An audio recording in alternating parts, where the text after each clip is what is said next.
everybody, this is Angela Savage, the daughter of IndyCar driver Swede Savage. It's time to watch stories from motorsports. My buddy, Doug Kenny, loves to share the journey of people in racing, and he is an amazing dude.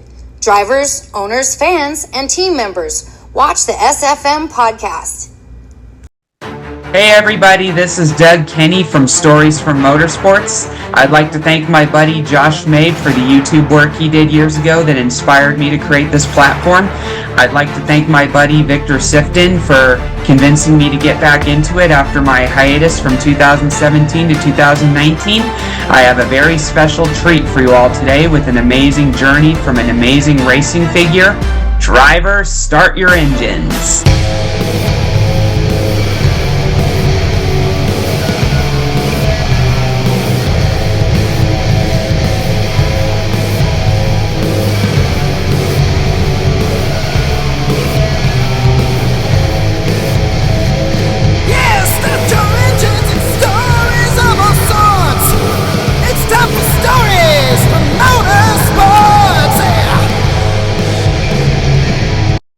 Because that's what makes the cars great.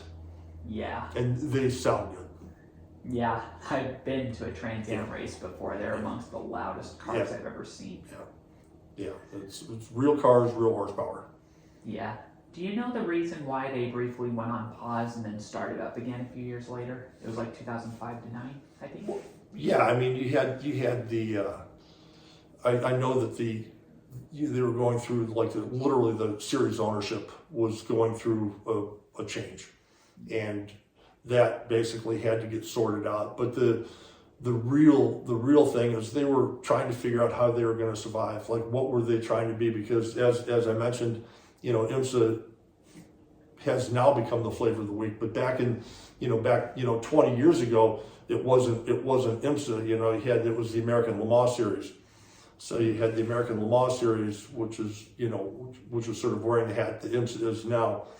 That's where all the manufacturers were playing ball, and so it was one of those things that the Trans Am Series had to figure out how to survive. What were they trying to be?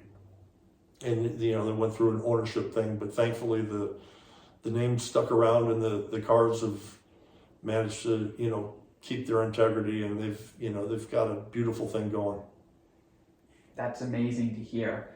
I've seen a lot of the IMSA and Trans Am action. It's getting better every year from what I've seen. Well, IMSA's next level. They're riding. I wouldn't call it a once in a lifetime wave, but they're certainly riding a wave that's generational. Like when this sort of peak is over, whenever that might be, it's hard to forecast it, but 10 years from now, or whatever the sort of the shelf life of this current evolution is, it'll be one of those things that 20 years from now, 25 years from now, people will literally be looking back at that sort of early 2020s, mid 2020s, and talking about the greatness of IMSA, because that's what it is. Now, it's not, of course they'd like it to be a forever deal. History would suggest otherwise, that these things go in cycles, and as much love as they're getting from the 18 or however many manufacturers that they have participating, that's we'll see how long it lasts. But for now, it's as good as it gets. It's fun to watch, and the cars are that's the one series in the world that you can absolutely 100% say the cars are the stars. Beautiful. That's amazing. Yeah. So, do you keep up with Indy cars at all? Just like we spoke earlier, just in terms of, I don't talk to the people running the series anymore. I'm not in touch on a regular basis, other than an occasional check-in, but certainly not involved. I still have friends that are with teams, and I actually still know a bunch of the drivers. All the old guys I would still know, but other than being a fan on race day, I really don't. I wouldn't say I keep up with it at all in terms of here's what I do. I follow Marshall Pruitt and, you know, his podcast, and I read his racer reports, and, you know, he's as good a resource as I've got, and you know, so it's fun to sort of keep up that way. Yeah, for sure. My grandfather was at the 1977 500 when A.J. Foyt won his fourth. And I just remember hearing stories growing up about how he was so happy for A.J. Yeah. That was a hugely popular win. And that's actually, as I mentioned to you just offline, my really good friend Ron Burton, who's a wonderful artist, one of his great paintings was of A.J.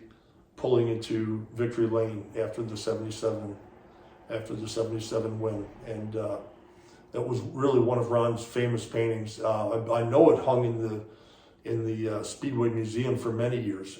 Not sure ultimately what happened to it, but it was a beautiful painting. It was a large painting. It was like 4 feet by 4 feet. It was a wonderful oil painting, but obviously commemorating AJ's last win.